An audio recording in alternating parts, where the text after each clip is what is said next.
Welcome to the Talkies by Karman Line Studios. We are three filmmakers talking about movies, and today we're talking about Tenet. My name is D. And I am Kenny. And I am Taylor. And we are going to spoil the crap out of this movie. Yep. So get out if you don't want to, don't want to spoil it. Facts. Cool thing, we saw this movie in a theater, dude. Oh! Movie theater. Yeah, this is the first time I think we've been to a movie theater this year. Yep. Us and, this year, yeah. September. Yeah. Us and three other people. And three other people. Three other that people. big movie theater. Yeah. It was kind of weird that it was open. On my maps, when I was going there, it said temporarily closed. Yeah. And then- Good. The maps didn't know that the theater had opened. And then I That's walked in. I walked in and I was like, am I supposed to be here? It's like, felt weird. Is this allowed? I like the guy that checked tickets was in a plastic cube. In like a Yeah. whole cube. Yeah, he was Yeah. yeah. Yeah, he looked like He was like in a shower. He looked yeah, like- like one of those. Yeah, one of those I showers. thought it looked like he was like a mutant prisoner, Right. You know, he's in a force field. But yeah, so such are the times we live in. These times are unprecedented, guys. They're unprecedented. There has Unparalleled. never been a pandemic. That's Like the movie. The movie has unprecedented times. This movie is right. unprecedented. Yes, because never has a movie been delayed this long. Oof. That was a good one, dude. Late to Good the, one. Late Good to one. the dance, Tenet. All right. Here we All go. right. Here we go. Wait. Taylor. Oh, crap. Oh, I'm so Should scared. we just Here we go. get Here we right go. into Okay. it? Let's do Thoughts? it. All right. Taylor goes first, then we go Kenny, and then me. So go. Okay. Wait, how much are we saying? How much? What's your hot take? One sentence, right? One sentence hot take. What'd you think? Tenet is questionable. Ouch. Ouch. Kenny, go. Tenet is Christopher Nolan's worst movie. Damn. Tenet is an abomination. I'm kidding. I love that movie.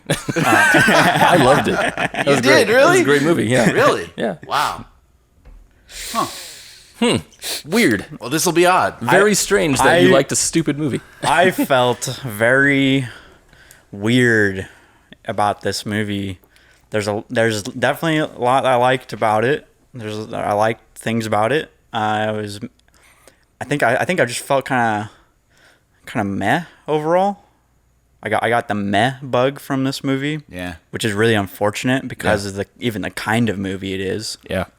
The sound mix wasn't terrible. Like I heard the dialogue. Yeah. Hey, Everyone's feeling, but I do think it was muddy. weird thing about the dialogue. The theater we were in was goddamn loud. Yeah. Yeah. Very loud. I thought Yeah. it was appropriate, though. It was unnaturally loud.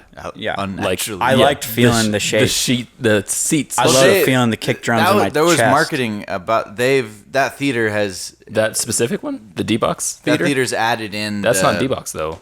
They said that they added in speakers into seats while they've been closed. Okay, well, the first time when we saw not the previews, but just before the previews, those things. Yeah, when they queued up the music, it was all it had the distorted. same distorted bass, Yeah, and so I Oh, was okay. like, there's obviously some sort of mix-up in the EQ where the bass is too high or something. So Yeah. someone They cranked it up because people were complaining honestly- about not hearing. Honestly, the I think it dialogue. was because there was That's what happened. They just turned everything up. No, there was a scene in here where there were people. doesn't make it better. Like the first time, what's his name met Robert Pattinson at the Yeah. when they sat down, you could hear their footsteps clearly, like it was like as if somebody was talking. That's how high the footsteps Yeah. were. So I was thinking someone seriously just cranked the volume. I really liked the loud. I actually enjoyed. Well, as a person who suffers from hearing loss, may have been loudness-induced hearing loss. My doctor specifically told me to stay away from these kinds of things. Oh man. And yeah, it felt like I was at a concert. Take it up with Nolan. I don't think it's Nolan's fault. I think it's the theater's fault. I think in our case, maybe it is partially the theater, but Nolan's movies have been very loud. He always makes his movies loud. I loved. No, that's true. Like Dark Knight, I remember it being stupid loud. So Yeah. I'm saying Tenet is probably still really loud, but we maybe had an exceptionally loud experience. Maybe. Continue. Yeah, continue. Man, I don't know. I think I don't know. Just even that. I don't know. Nothing. This movie just didn't hit me. It's hard to. I'm still processing it honestly because we just watched it and Yeah. and it was hard to follow, but it didn't feel deep. Yeah. It just felt confusing. Yeah. It felt very shallow. No. And, yeah. No to both of you. It didn't feel deep, and I felt like it was a vehicle to move from set piece to set piece, but I don't think there was any, not in a good way, in a way that felt unintentional. Let me add to that. I don't think most of Nolan's movies, from my point of view anyway, have ever been deep, with some exceptions. I think Memento says something about society in some way, and Dark Knight also says something about what a hero is. But as far as Inception goes, Inception was one big set piece as far as I'm concerned. Inception is the deepest movie I've ever seen. Interstellar is... I'm serious, dude. That movie makes me weep every time I see Interstellar has some things about humanity in it, but it's also, I feel like, one big space movie, one that glorifies space travel. This movie was... I think all those movies had better stories than Tenet. No, I would agree. Yeah. I would actually agree. Tenet, I don't think is a top-tier Nolan movie. I would say it's probably the worst one compared to all of his movies except for Rises. I actually have to dial back my statement earlier because I forgot about Dark Knight Rises. Yeah. That movie is worse. I don't even count it. Yeah. So that one is worse. But to say that Tenet is a bad movie, I wouldn't say that. I would say Tenet is the worst out of Nolan's except for Dark Knight Rises. But that's as far as I'm willing to go with saying worse because it was still a good movie. Yeah, I don't know if I could even say it was good. I don't think I could say it's a good movie either. I'd say that it was a fun experience. Yeah. I felt like this was a Nolan theme park ride. Absolutely. Right? Yeah. But that's not what a movie should be. Well, that's what Inception was. A movie should be a movie. Inception was that way. No, because Inception had an awesome story. No, Inception didn't have that awesome of a story. Not really. Well, I guess this is just opinions then. Well, I feel like it is. At least it has a great story. It definitely is. Yeah, definitely had a story that actually tied together. This one tied together. This one was about friendship. There was so little friendship and betrayal. I thought that was really nice. I guess. I never felt like any of them. I never were felt friends. connected to any of the characters, and I didn't even know what the relationship was with each other. Especially the determination of our lead character, who's I heard it's Denzel Washington's son. He is. That's wow, crazy! I didn't know that at all. And I guess he's a football player too. You know what his name is? And Mr. Washington, the protagonist. Oh, that's his name in the movie. In the movie, that's cool. I like that. That's fun. Yeah. But I was saying that when he kept going to this, we have to go back to save the girl. We have to compromise something to make sure she's safe because I care for her. Yeah. I never bought it. I'm like, why does he care for her? This doesn't make any sense at all. Like everything I've seen on the screen would say that he would sacrifice her for the good of the mission and walk on because he's more the soldier. You know, he's swallowed the suicide pill, right? Sure. And so when he's like, "No, I gotta save her," I'm like, "You don't even know her. What are you talking about?" I disagree. I would say this felt so much like James Bond to me that the guy going after the girl felt like formulaic, but it felt like a good kind of formulaic thing. It felt like the whole thing felt like a Bond film to me, and I was in on it. And Bond films, don't have to be exceptionally deep, to be interesting or good even. I don't think Casino Royale, for example, is not a deep movie at all. Has a very good story, though. It has a good story, but I would say Tenet has a good story, too. It has very good characters. As does Tenet. Ooh. Tenet has a great villain. Has a great B story. I felt the villain was freaking made out of cardboard. No, the villain was. Yeah, he was paper thin. He was plucked out of other. I want to kill the world. No, dude, I am a god. I got cancer. I'm gonna kill the world. Oh no. He didn't. He said he was God in the very end to make like an illustration, right? To make an illustration that he is a cliche. Well, was that the illustration? No, kind of, because at the very end, that's what basically the guy said. He our protagonist told the villain, "What does that make you?" After implying, "Does that make you God?" And the guy says, "Yeah, I guess I'm God," right? It's just an illustration. It's just a colorful metaphor of what he's become. Also happens to be lines from many other movies. Yeah, but they weren't said like the other movie. You have to say a line exactly like another movie in order for it to be a cliche. Cliches are are specifically meant to move. I feel like I've seen that villain 9 times. You can say that. I mean, that's fine, and I understand that you didn't feel connected to the villain or to the movie at all, either of you. But yeah, I felt connected to everything in here, and did you understand what was happening and why it was happening? Not all the time, and the reason why is because I don't have good hearing. I don't know. Yeah, I didn't either. I could pick up most of the dialogue, and I still did not understand like the whole art heist part, while being very thrilling and cool. Yeah, I never understood why it needed to happen. No, I wanted to. Yeah, I want to watch the movie. I want to watch it again so I can grasp feel those like things. I need to see it again. Yeah, but like Inception, I grasped the greater story of what was happening first, and then got back into it. I was like, oh wow, oh this is actually way cooler than I thought. But I feel like the story of Inception is like obvious compared to this one.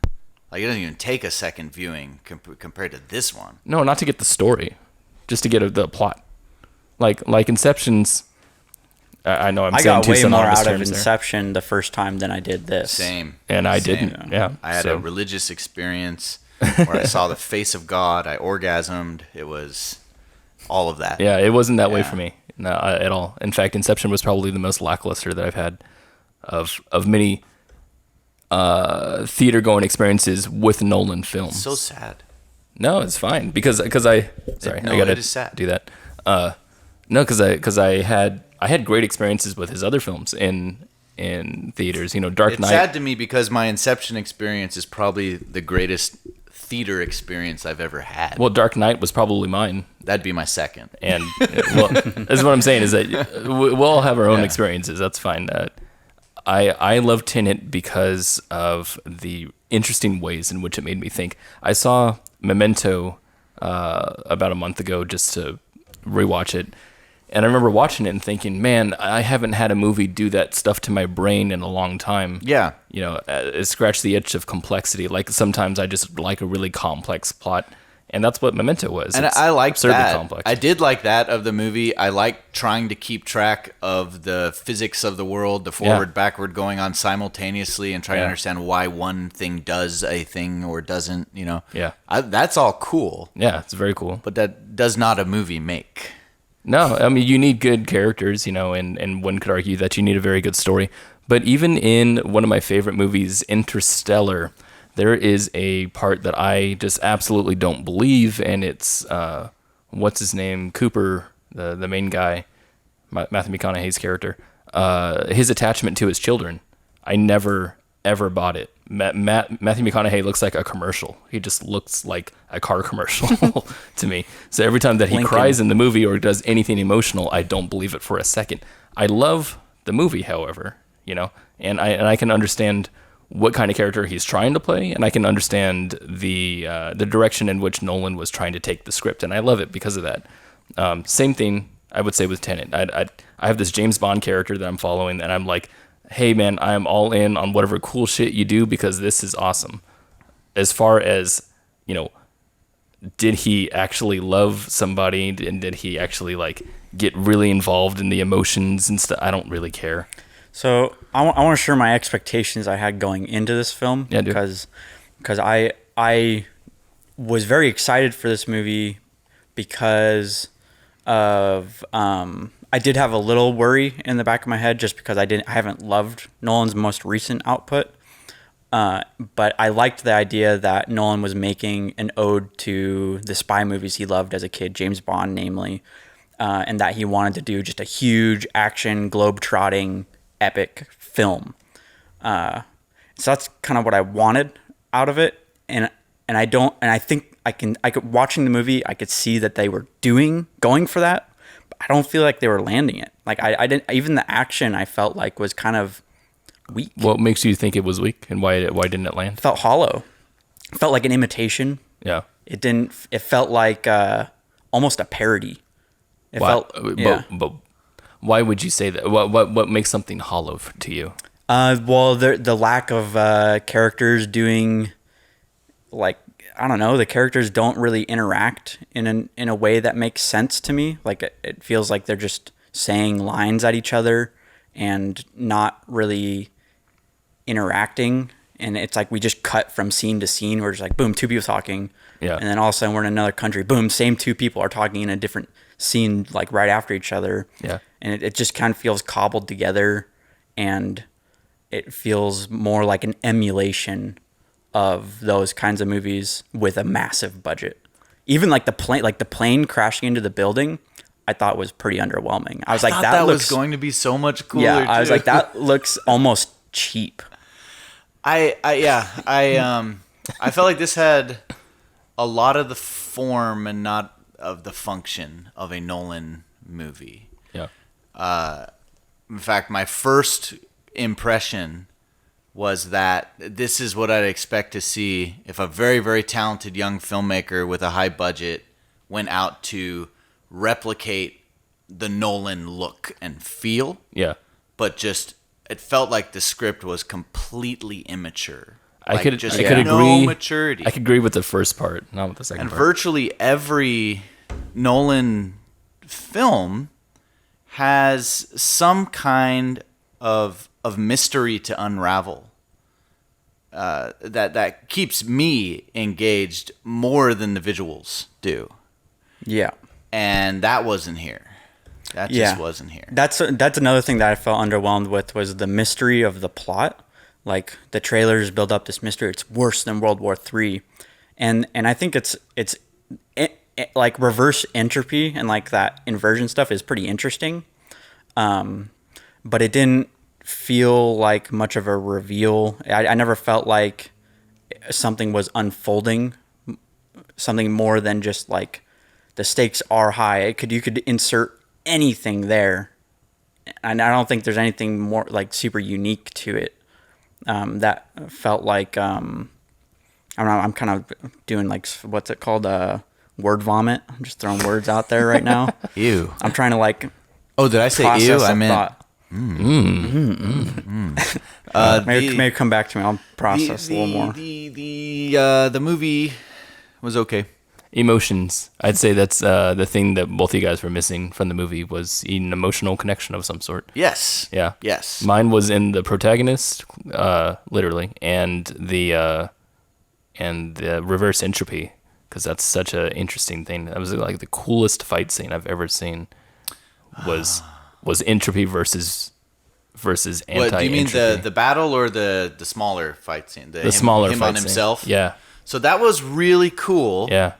I felt like it was a step backwards from the hallway scene in Inception. That's what it felt like. It doesn't. I'm feel, like, oh, this is gonna be awesome. No, I'm no. like, the airplane scene felt like a set not piece. Not that awesome. So like when he was fighting in Inception, when they're doing the rotating hallway, yeah, it's obviously a set piece, right? You're watching it because, well, look at the pretty things that are happening, right? There's no emotional connection with what's happening there. But For with you. I think there's a lot of emotional connections because that's tied into three other scenes that are happening at the same time, and it's actually a big climax of a heist, and it's this is really funny part of the story. This is really I want to make a film about this. What's happening here? What's weird. Happening here? It's weird that you guys agree on absolutely the same points that I absolutely disagree with. Oh yeah. Well, we are the same person. It was funny. Yeah, we're inverse. When we were you're entropy and we're reverse entropy. No, opposite. You're reverse entropy. We're entropy. That's it. You would disagree with that. I would. Yeah. Just don't touch me because I don't want to annihilate. I was disappointed that we didn't have an annihilation. I felt like that was a setup that wasn't paid off. We needed someone to annihilate. When we were in the theater. When we were in the theater, you guys stretched at the exact same moment. I noticed that too. I was like, what the fuck? Maybe don't sit next to me next time. Yeah, I was like, that's a little... Yeah. Yeah. Me and Kenny have more similar tastes than... Full disclosure, Taylor and I are related. That's true. Yeah, we have some DNA in common. Yes. D and I are related and have some DNA in common. Not true. It's just much further. It's just a much longer gap. Millions. D and I but there are is in-laws. there is some. Really? How did that happen? I don't know. You married his mom? Yeah. Yeah. Yeah, let's go. Yeah. He your daddy. He yo daddy. That was weird. Anyway, yeah, I'm glad that one of us felt satisfied with this I movie. I knew you would like it. I was undersatisfied. I didn't like the movie as much as I thought I would, and I wouldn't say that it's one of my favorite Nolan movies at all, but I defend it because it's still an interesting movie and it's still fun, and I want to watch it again. All three of those things are true. Yeah. I don't disagree with any of those. Then what makes a Not good gonna movie? It lie, was dude, not interesting, gonna lie. fun, and I'd watch it again. I would watch it again. It was sometimes interesting, Yeah. but honestly, I don't know if I had much fun watching it, honestly. Well, see, then I could believe the reason why you would think it's bad for that reason. But why would you think it's bad?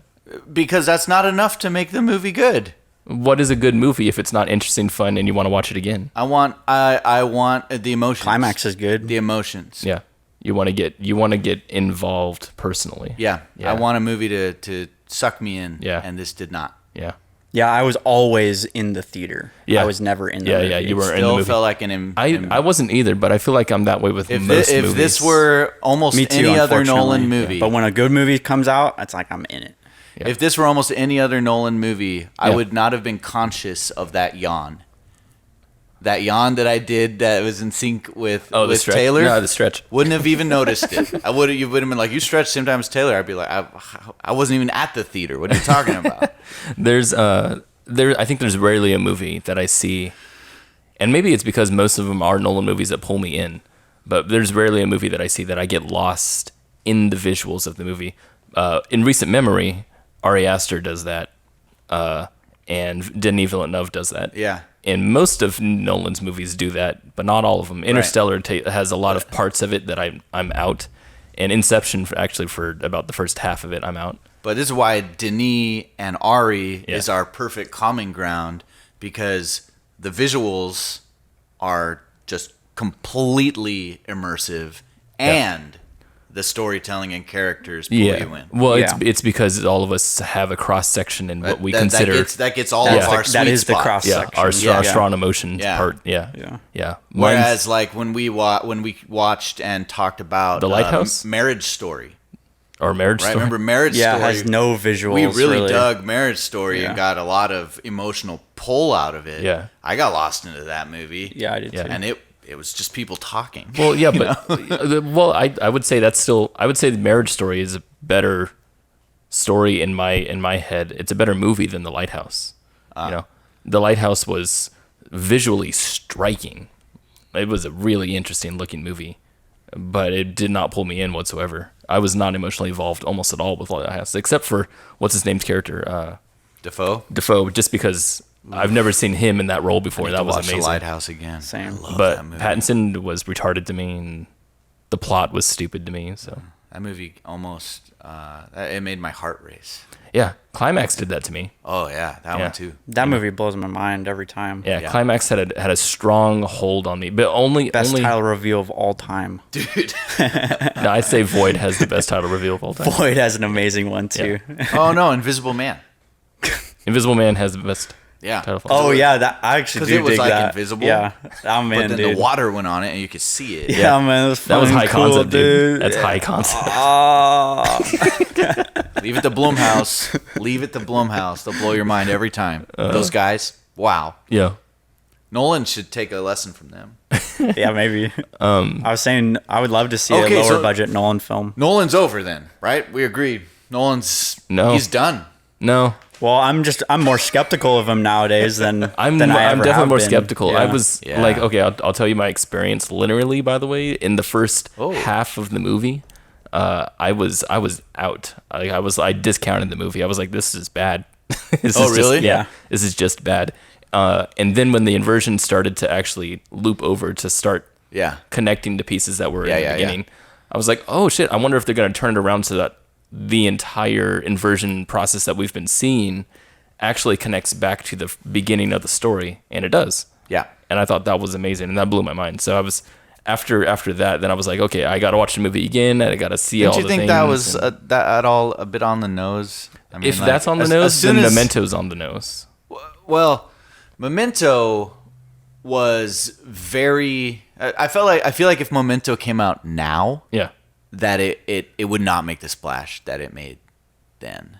I think it's still was, a cool. I think it's It still. is interesting. very cool. Yeah. But it Memento's awesome. It's been done forward and backward like many, many, many times. It's never been done in that way, and same with this. What I mean is that as soon as you get the idea that we're manipulating time, the idea that it's going to end where it began somehow. But that's not. But it didn't though. Man, is the thing. when she said, I almost threw my hands up when she said she's leaving. She said, I left the boat and I turned and I saw another woman dive into the ocean. I'm like, oh God. It's her. Of course it's her. Yeah, she doesn't know that. No, but it was obvious. It was like, and I knew they were going to sell that later as a reveal of some kind. And I'm like, nothing should be this obvious. She said that earlier? Yeah, when she was leaving the boat, she says, when he kicked me off the boat and told me I couldn't see my son, and I turned around and I saw another woman jumping into the water. When did she say that? I didn't even hear that. The very first time she tells her story, and they do a quick flash cut to the silhouette of the woman diving in. Yeah. So you can't actually see who it is. Right. Which was just like waving a flag, being like... Yeah. Well, it wasn't the connection to everything. Like, as it got closer, I'm just like, oh, right, awesome. It's not predicting these things that made it interesting. It's seeing how he connected it that made it interesting to me. Like, the whole guy that he fought, the whole fight scene of entropy versus non-entropy versus, himself when he's fighting himself. That was cool. It's really cool, and it was utterly predictable, right? I saw that miles away. That it was himself? I don't care, though. It does not do anything to my enjoyment of the story. My enjoyment surpasses that, absolutely. That kind of thing ruins it for me. Yeah, that is too bad. It does.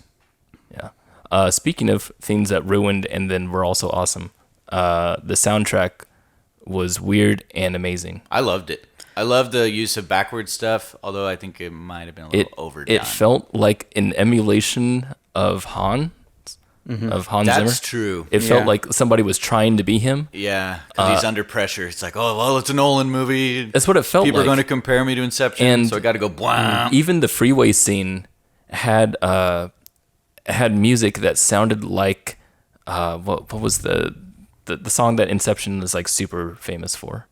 It like used the same exact instrumentals. It had the same drums.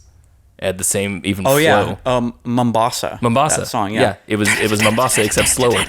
It was a slower Mombasa, and I was like, "Fuck this!" But then there was like some really interesting like uses of the music, and then they played it at certain times that I wasn't expecting. It was just really cool. So I felt the lack of Hans very noticeably. Yeah. I thought it was pretty obvious that Hans Zimmer was not there. That's how I felt every time I heard the music. I was like, "This isn't Hans Zimmer." This isn't Hans. Yeah, yeah.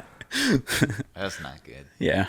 There was some really good music though. I agree. I would probably listen to a couple tracks from here just on their own and probably enjoy it. No, they're awesome. Yeah, that stuff with the a lot of electronic stuff was really good. I love the part where they have the 4 big ass trucks. Yeah, that was pretty sweet. Yeah, that's awesome. Car chase was good. That may be my favorite piece of the whole movie. Actually, that was rad. That whole chase up until the inversion, and then when they came back, was still awesome to me. That was amazing. Like when he came, someone in that car was going to be flipped over, but seeing that happen and seeing him freeze to death after that was awesome. That was cool. That sequence is probably the best. Yeah, well, it was the climax of the movie, I would say. Yeah. Even though there's a lot more movie after that part. There is, but that was the middle. Yeah. Shouldn't climax in the middle. That's what you do. That's what the climax stories are. in the middle. You can climax, near the end, but maybe, still in the middle. Yeah. But anyway, but also I want to talk about the set piece of the airplane. At the end of Act 2 is when you're the airplane. Thank you. Talk about the airplane. Field. Talk about the airplane. And the airplane. Airplane? Yeah. Talk about the airplane. Yeah. The airplane I don't feel like was supposed to be anything really huge.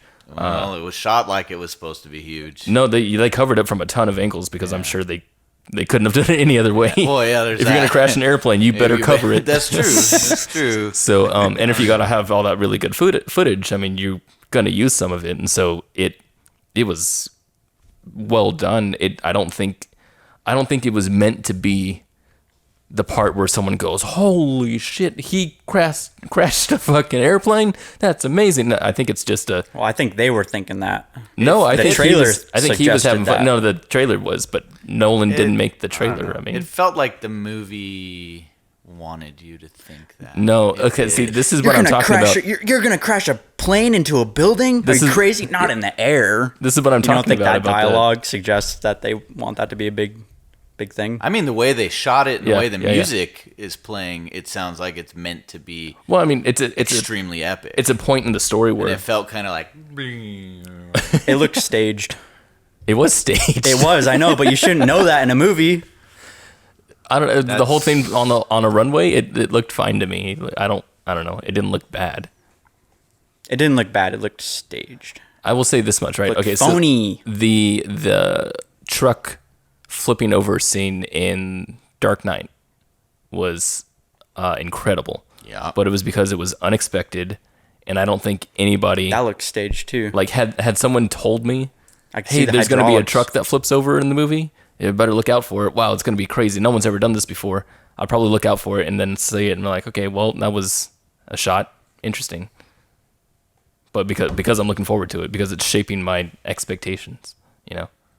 I read nothing about this movie going into it, and the only thing I knew about the plane was that what you guys told me about it. Well, all I knew about the plane was from the trailer. From the trailer? Yeah, and that they did it for real. Yeah, and that's it? Yeah. Oh, okay. Pretty much same. Yeah. Okay.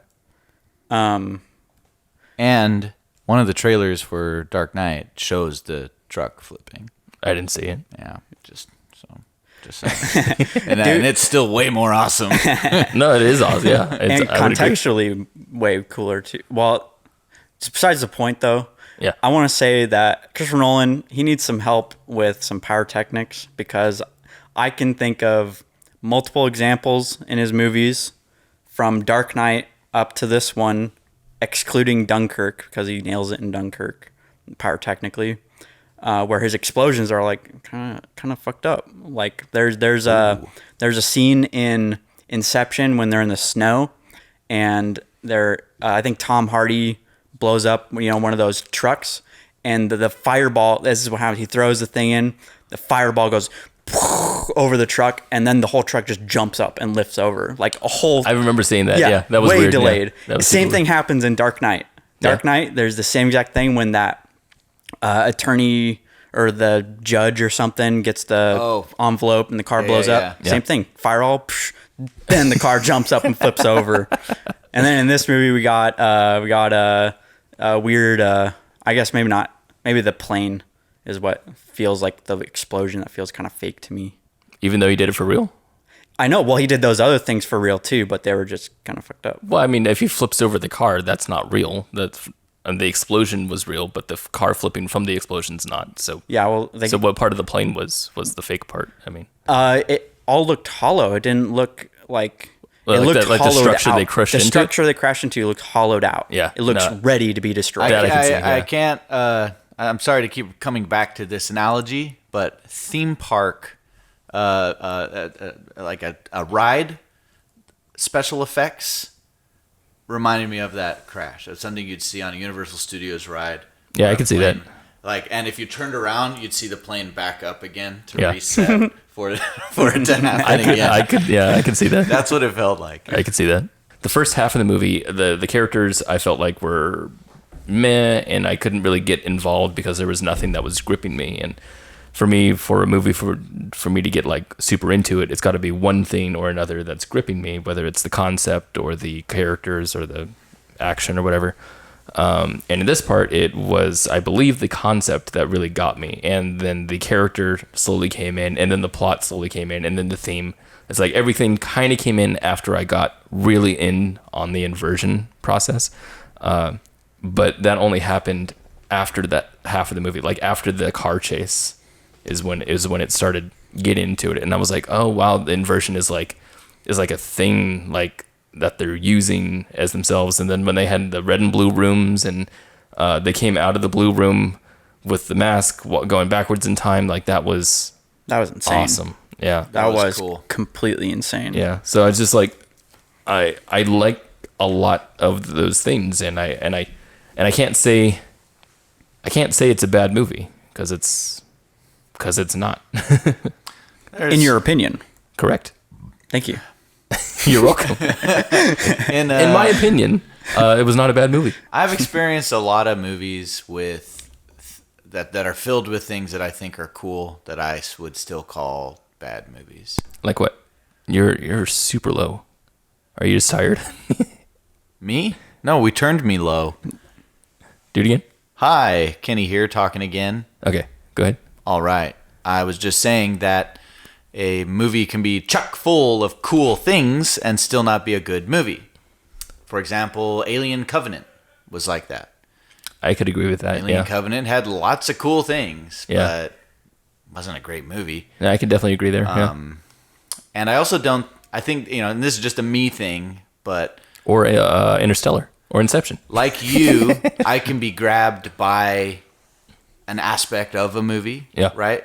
It could be solely on one amazing performance that makes me love the movie. Yeah. It could be the just stunning immersive visuals. But for me, a concept alone is not enough. I think it depends on the concept, because Annihilation, I would say, is a movie that has not very strong theming in it. Like, it has almost little kid theming in it, but I went completely in on it. I think you were with me, right? We were like both completely in on the movie, and Taylor hated it. My take on that film is that is all about the aesthetic and the ending. So the aesthetic and the ending overpower the movie enough to make you like it, right? To make you think it's a good movie. Because that's jury's out on that one. I don't know if I'd go that far. I mean, that's how I kind of feel that movies are. The ones that have such strong things that I really, really enjoy, they make me go, oh wow, I love this stuff. Now consciously this doesn't happen, but I imagine what happens in my brain is that I start forgiving the other stuff if it's weaker, because it's not as noticeable to me, because I just don't care about it anymore. The Matrix Trilogy is a good example where I like the concept, the philosophical questions that they pose in 2 and 3 a lot, so much that I'm willing to forgive, again, not consciously. Ignore roommate in the background. Studio audience. Yeah. Not consciously, it doesn't happen, but somehow I forgive the weird plot points, right? Where we have like in the third Matrix movie, when we have the guy, shooting in from a mech, and the kids delivering him bullets, and he's like, oh, sick. Like I don't care about that too much, because the philosophical stuff is so strong. Yeah. So in Tenet, the concept was so strong that it overpowered the other stuff. For me, I think I found the word. This is how I felt about Tenet. It was mild. 2 words. Mild frustration was my whole experience. You started this with, I felt like you were 50% on the movie. Yeah, like it would have got an F. Yeah, I don't know. It probably 50%'s not good. Yeah, it probably would have, because I don't know. The concept was cool, but I wasn't really digging everything about it. I guess it felt kind of gimmicky, and it is. It is a gimmick. It is a gimmick. Yeah. So, and I feel like Nolan is a gimmick. He is. That's something I don't like about Nolan. Like, but gimmicky in itself does not make a bad movie. No, not necessarily. But it felt gimmick with nothing else with it, and like right. everything else. Well, I felt like the story, the characters, the concept, and the action. Well, so that's why all kind of like on a lower bar than what I would have hoped from a movie like this. So I think that's what you're saying. The reason why you don't like Nolan much, right? Like you like Nolan, but I like a lot of Nolan's movies. Yeah, and I like a lot of the. Like, I'll take a Nolan movie over any Marvel movie any day, pretty much. Right. Like, he's a better director, but he's not the best, is what you would say. Exactly. I think he's a good director. Yeah. And sometimes even a great director. Yeah. But I think there are so much more better films and better directors out there. Right. Yeah. Yeah. Like, even Ari Aster, I would say. Yeah. I like him more. He's made 2 movies I already like. I like Midsummer and Hereditary more than most Nolan movies. I used to feel that way about David Fincher, and I think it's because I grew up basically. David Fincher makes dark films, like almost literally. Also, they're dark, but like there's darkness in his films. They talk about the bad side of humans, right? With Seven and Gone Girl and all that kind of stuff. And with those, as like a younger person, like I feel like I always want to call it 8th grade, but at like early high school level is where I'm like really into that darkness, and I'm just like, oh yeah, man, he understands me, right? And it's not like, again, it's not a conscious thing, but it's something that I connect with super deep. And as I grew up, as Fincher started getting more one note to me, and I'm like, dude, that you're describing me and Christopher Nolan. Yeah, that's me and Nolan. Yeah. Is that experience? So Nolan to me is different because the concepts are something that I've never seen in filmmaking before. Inception and Memento and these kinds of stuff.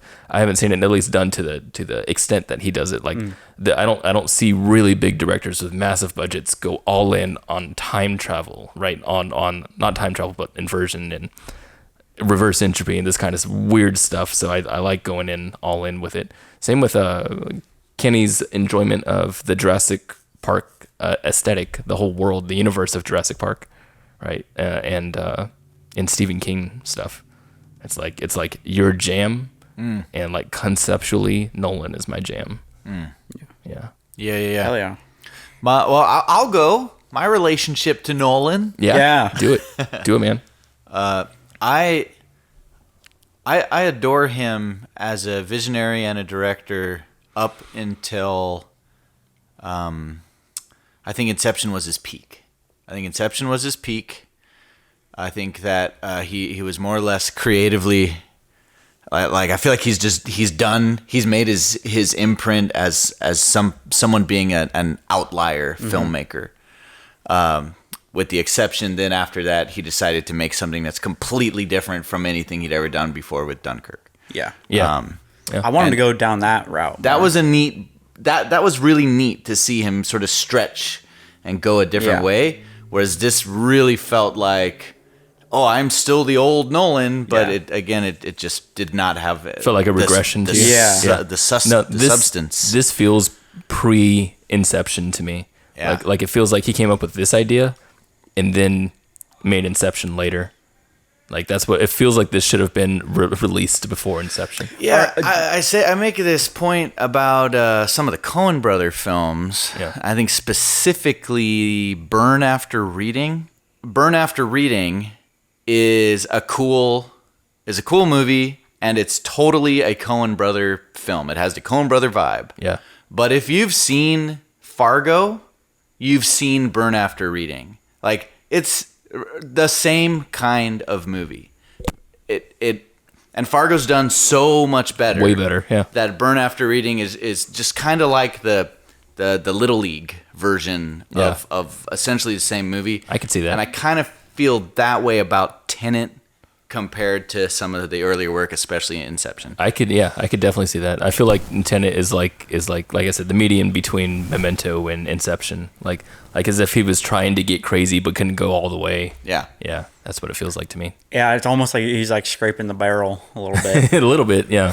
Working those Nolan muscles a little too hard. Yeah.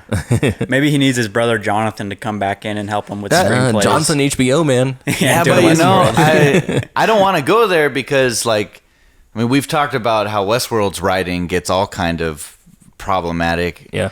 Although the first season is pretty dang good writing, right? Yeah. So maybe that actually is a missing component for him. It could be. I mean, they both worked on Interstellar. What feels weak here Dark Knight is they worked together on almost all of his other films. Oh, really? Yeah. They were partners. They worked together on Inception, and so that's interesting. I wonder. With the studio audience, man. This is really good. So what I feel like is the lightest in this is writing. I feel like writing was the biggest missing component to this film. Yeah. I would agree. I would agree too. Yeah. I would absolutely agree. It felt like like a student screenplay. Nope. That feels really bad to me to say that. Yeah, I'm sorry, D. Whoa. I apologize to you personally. Taylor, are you happy to say that? No. I think we all agree that feels bad. No, feels bad as in I don't think... You don't agree? No, I don't agree. Yeah. I think that's insulting is what it is because I love insulting. Because a student film to me, as like a student filmmaker, is a first timer, someone who doesn't really know what they're doing, and this is clearly obviously he knows kind of what he's doing. No, well, it's an obviously structured screenplay. It's a screenplay that is actually going somewhere. Is what I mean. A student screenplay can be structured, but I think there are certain qualities and certain nuances that come with, like, maybe this is the right way. Maybe more what I'm feeling is like a disingenuousness. Like, I feel like genuity is lacking from Tenet. Yeah. And that feels weird to me. That's interesting. Yeah, I could feel that. Yeah. Like, I don't know if he's getting like too much into spectacle. Like, that's some of the people talking. I heard a little bit coming up into the release of this movie. People were like, "Oh, is he going too hard on spectacle over story?" So that was like a conversation that I had in my head, and I don't know. I felt like, yeah, maybe he did get a little wrapped up in scale over story. Yeah. Here. Well, for the worse. Yeah, I could see that. I've never considered Nolan a good character writer. I agree. I feel that way too. Yeah. I've always had problems with his characters. Like, I think like the best is like obviously like the Joker is like the best character, but I don't know how much that's Nolan, how much that's Heath Ledger. Right. Like I think Memento has kind of good characters. From what I remember. I don't necessarily agree. I feel like Inception has weak characters. I like the characters in Inception, always have. Like, Maul's awesome. Inception feels like, in my opinion. I love the characters in Inception. I'll preface this sentence with that, but they all feel like cookie cutters. They're not in a good way. They feel like that's exactly what I was gonna say too. They feel like comic book like panels. Like if you were to could have been intentional. It may have been. Because like in that's the thing with Batman Begins and The Dark Knight, the characters of Alfred and Lucius Fox and what was Aaron Eckhart's character? Harvey Dent. I think they're good. I think they're all very good characters that make it such a more rich vision of Batman than we've ever had. Sure. Yeah. Yeah, I think so too. Yeah, I think so too. Yeah. I think that's I one of the reasons why Dark Knight is like one of the best movies ever. Yeah, Dark Knight's it's the best superhero movie to this day. Yeah. By far, honestly. Yeah. And the thing that's different between like I'm cool with how the characters are in Inception because I never felt like it took away from the movie. That's exactly what I mean. Yeah. Too. Yeah. Even though they're relatively flat with the exceptions of Maul and Cobb.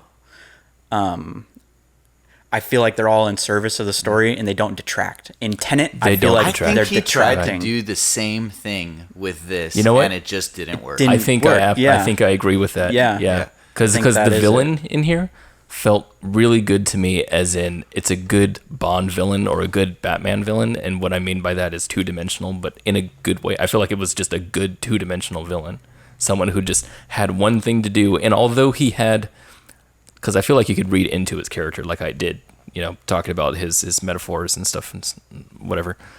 I like that he was basically the antithesis to our plot. I just like that about it. It was neat.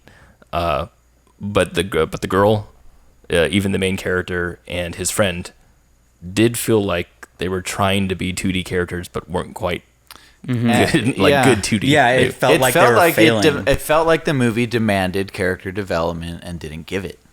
There were things that just felt like they were missing. Yeah, like, who the fuck is the protagonist? I felt like Nolan was cool leaving them out because it made him look more clever. I don't know. Maybe I don't know if Nolan has as big of an ego as people think he does. I wouldn't have said so until this film. This film feels it does feel a bit ego driven to me. Yeah. Yeah. Let me pose this question. Yeah. If Tenet was a pizza, what kind of pizza would it be? Oh, dang. Didn't see that coming. It's a pizza that you... Don't say it. No, you eat it and then you regurgitate it. I knew you'd say that. Dang it. Okay. That was Kenny's. That was yours, sorry. Gross. What kind of pizza is it? Ooh. Oh, hold on. Yeah. I want to say after this though, for the next Nolan movie, I want to pose another question before you pose that question. What would you want out of the next Nolan movie? I'd want another Dunkirk, honestly. Yeah. For me, I want him to go out of his weird range, go to something that's tried and true, but have his take on it. Yeah. Like Dunkirk. That's funny. I would have described that as him being weird. Or him going in uncharted territory. Yeah. No, well, it's Uncharted. That's what I mean. For him. Him going off and doing something that's outside of his. No, that's what I mean. His wheelhouse. Uncharted for him, tried and true for others. I think he needs fresh. Instead of making Tenet, he should have just made a James Bond movie. No, he should have. That would have been really interesting. I would be the first to sign up to see his take on James Bond. Yeah. Although I'd love. I do want to hear your answer to the question, Kenny. My first answer is one that you've given before, which is I'd love to see him on a low budget. Yeah, just go smaller. I'd like to see him make like a $20 million movie. That'd be interesting. That would be. That's what Memento was. Yeah, I would love to see him go back to that. Oh, Doodlebug. Because I think he's a very creative visionary. Yeah.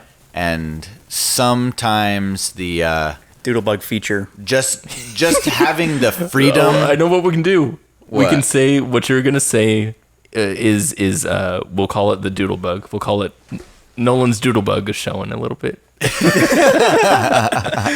What were you saying? I was saying that it seems that very creative visionaries are not often served by having unlimited resources. Right. And Nolan's in that space right now where I think he could ask for anything and get it. Yeah. Maybe at this point. Maybe not anymore. Yeah. I don't know. But he was at least up to this point. Yeah. This was him cashing all that in. Yeah. And I know we had we don't all see eye to eye on the Matrix Trilogy, but that's my opinion on the Matrix Trilogy is that the Wachowskis were superior filmmakers when they had to prove themselves and had limited resources. Yes. Oh, I think everyone was. Every filmmaker is that way. Yeah. What did Nolan have to prove with this movie? I think Nolan honestly thinks he's okay. So aside from the egotism, I would say that he thinks he's more complex than he is. Either that, or people make him out to be more complex than he is. More people make him out to be more complex than he is. Because when his movies come out, I feel like he's trying to say to the audience, trying to explain very clearly what's happening. What always gets me is that interstellar scene where they explain the wormhole thing. The wormhole through the paper, and I'm like, why are you doing this? They had some of that in here with the grandfather paradox. No, exactly. Yeah. Exactly my point. A lot of it. Yeah, it was. Yeah. And I'm like, really?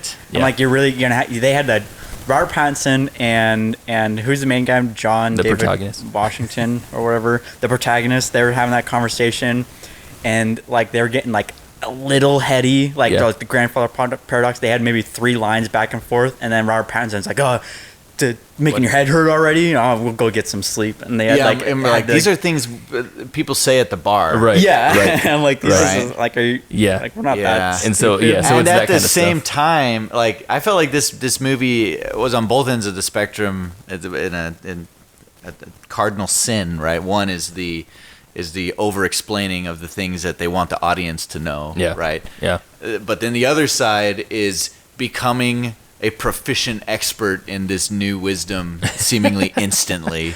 I feel like most of his movies are that way. I think my favorite kind of sweet spot for Nolan is one of his less talked about films, and that's The Prestige. Like I adore that movie. I've never gotten tired of that movie. Love everything about it. And really what he does more in that film than he does in most of his later films is nail down into character and story. He doesn't go out of his way to explain too much in that movie. And he's still being clever. Yeah. It's a clever movie with a good surprise and twist at the end. For me, it's Dunkirk though. But and I think that's the reason why I want to see more of that kind of stuff. The thing that I kind of think takes away from Dunkirk is the way he told the story, because I know that's the only thing he really cared about was this 3 parallel thing. Yeah. But he made the entire movie all about that. See, it wasn't about that to me though. It was about Dunkirk. Mm-hmm. It was about that situation, because I'd never even heard of that situation before I saw that movie. and I loved that story. That was such a neat story to me. But it was visual storytelling that really made me love that movie. The coloring and the silence of most of the actions, and the entire boat sequence of the one of the stories was one of the guys on the boat that was hiding somebody. I don't remember exactly. The guy who was playing Scarecrow before. Yeah. Just Cillian Murphy. Yeah, when he went like mad or something on the boat, like that was incredible. I loved all of that stuff so much, and I didn't even think that he did something. I was like, oh right, it was parallel stories. I totally forgot. That's like, interesting. Yeah. Also, I think what's cool about that movie, and I was lukewarm on it when it came out. I've kind of changed my opinion a little bit over time. I think what he does. Change your opinions. What are you, a flip flopper? Yeah, I'm flip flopping right now. I think what he did Blast from the that's past there. interesting about that movie is he sidesteps his issue with characters and writing by just depicting a real life situation. Absolutely, and I think it pays off. And does pay off. I also think he does period really, really well. Yeah, he does. And I'd love to see him do more of that. Yeah. Yeah, that would be cool. Yeah. Yeah. Okay, so pizza time. All right. Oh, he should do a mobster movie. A mobster movie? Yeah. Wasn't Yeah. Dark Knight a Ooh. mobster movie? That'd be cool. No, I'd like to 20s, see like 1920s. Like Capone. Like a gangster. Yeah. Go into the era. Oh, Yeah, that dude, would be pretty I'd sweet. be down with that. Yeah. All That right, would be pizzas. sweet. Pizzas. Pizzano. Okay, I got this. Okay, Yeah. go for it. For me, this is the kind of pizza it was. It was. This is gonna be so weird. It's one of those pizza. It's actually a simple thing, but the idea is weird. The pizza that you have, and it's like really, really delicious. I don't know what's on it. I guess really good cheese and pepperoni. We'll say it's a really, really well cooked pepperoni pizza. The stuff that's like the crispy, edges on the pepperonis, and the crust is just golden brown. And you go to eat it, and you're just like, this is pretty good, right? Not top of the line. It was pretty good though. It's pretty good. So you start eating it, and like 3 pieces through, you're like really hungry, and you're just like, I don't know. It kind of tastes the same. It doesn't taste like good anymore, but you keep eating it anyway. It's the reverse of that. What the fuck? It's where something. Did you just reverse entropy See, your pizza? I didn't even mean to do that, but yeah, that's what it is. Wow. Okay. It's where it tastes samey, but then it starts getting good. Anyone remember what my pizza rating was for 1917? Pizza by the foot. What the? Pizza by the foot. I kind of feel the same way One shot pizza. I do about this film as I feel about 1917. I do too. And I know that. Except I probably like 1917 a little better than Tenet. So I'm shaking my head for listeners. I'm gonna go with this is ordering pizza from Pizza Hut and eating it a little late, so it's kind of congealed a bit. It's a little cold. Mm-hmm. All right then. Yeah, that's it. This is a tricky one. This is really difficult. When are you gonna do to Nolan, Taylor? Remember your loyalty. He's your childhood hero. I wish he was still my hero. This is a pepperoni pizza, but it is it's a delicious pepperoni pizza. But it was frozen and it's in the process of thawing out, so it's all wet. It's in the process of thawing out. Yeah, because it's frozen. You So you is it bring it out. cooked?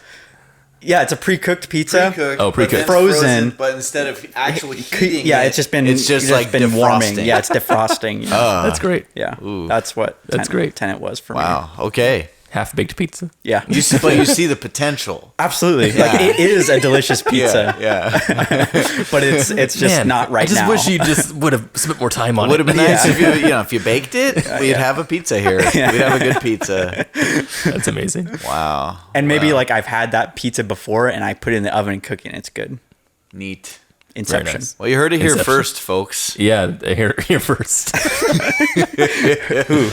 That wraps up today's episode of the Talkies from Karman Line Studio. We have new episodes here every single Thursday, and next week, a real treat. Charlie Kaufman returns with I'm Thinking of Ending Things on Netflix. On Netflix, so you can catch it too. You don't even have to go out to the theater and get COVID like we did. Now we got a quarantine. Hopefully we're all good. I don't think we got still COVID. Alive next week. I'm pretty sure we got COVID. Shit. And see you then. Bye. Bye.